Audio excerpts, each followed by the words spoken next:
We redesign the international monetary and payment system as a sort of public good which will function regardless of political crises over time.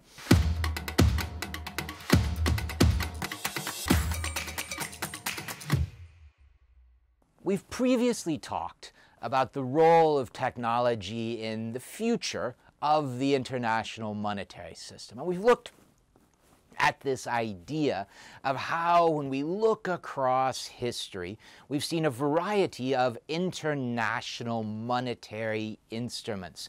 In particular, precious metals like gold and silver have dominated as the major monetary instrument for most of human history. We've been in a pretty unusual period since the end of the Second World War, when we had a system based on the US dollar, but a system based on the US dollar's link to gold up to the early 1970s. Since the early 1970s and the end of the link between the US dollar and gold, we've been in an unusual period from the standpoint of international monetary history. A period in which a fiat currency, paper money issued by a government with no formal sort of backing in terms of gold or other sorts of commodities, has served as our dominant international monetary instrument, and what we would call a reserve currency. In other words, a currency in which most countries hold their own foreign reserves for purposes of making cross-border transactions. And when we think about monetary history, we can think about the international monetary system in the same way that we think about domestic money. In other words, money must be an acceptable medium of exchange, means of payment, and store of value.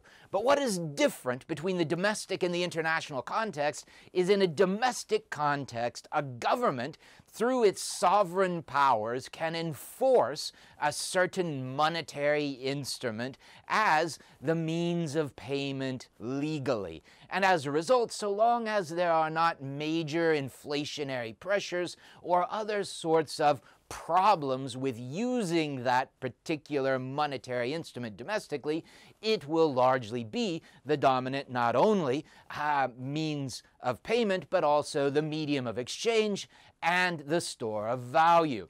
However, when we look internationally, throughout most of history, international monetary instruments have not been enforced by sovereign power. Rather, it is something that parties have accepted themselves. In other words, they have determined that from the standpoint of two different people in very different places, this thing, this gold, this silver coin, for instance, is acceptable from the standpoint of a means of payment in both places. It is something that has value in both. It is a medium of exchange, and it's something that they can use to store value between transactions.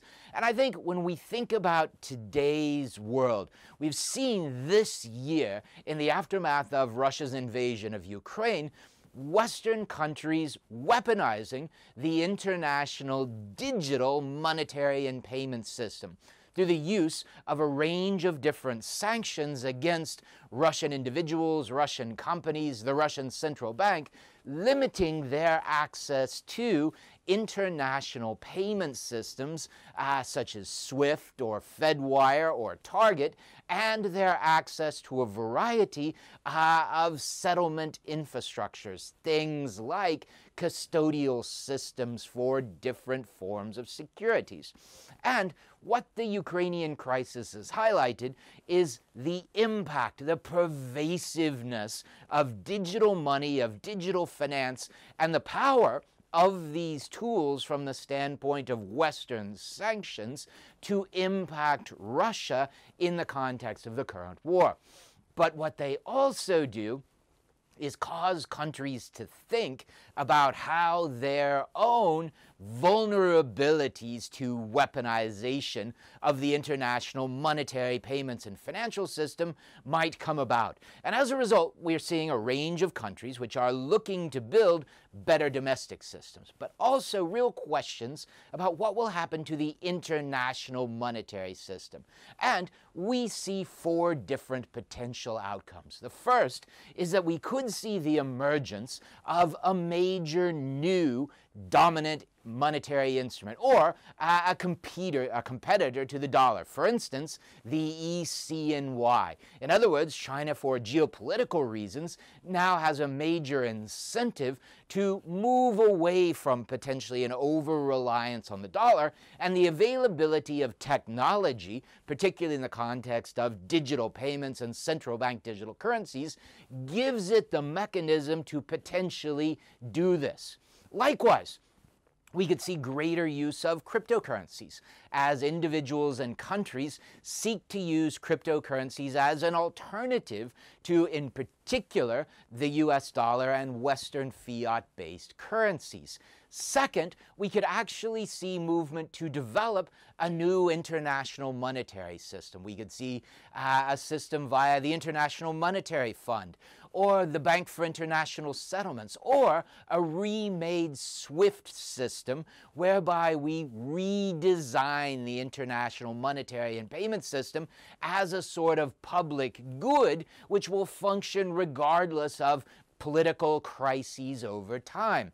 The third outcome is we could actually see technology enhance the role of the dollar. In other words, we could see the launch of a digital dollar or a digital euro, but in particular, a digital dollar. And a digital dollar could make it even easier to use the US dollar all around the world and provide a much more important source of currency substitution for countries.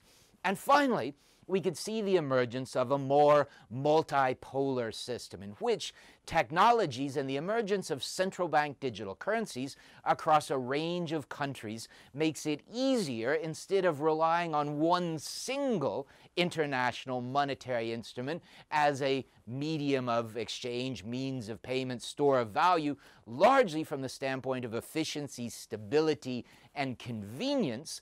Technology could make it easier to easily change across multiple currencies and keep track of relationships in a way which historically we have not seen happening.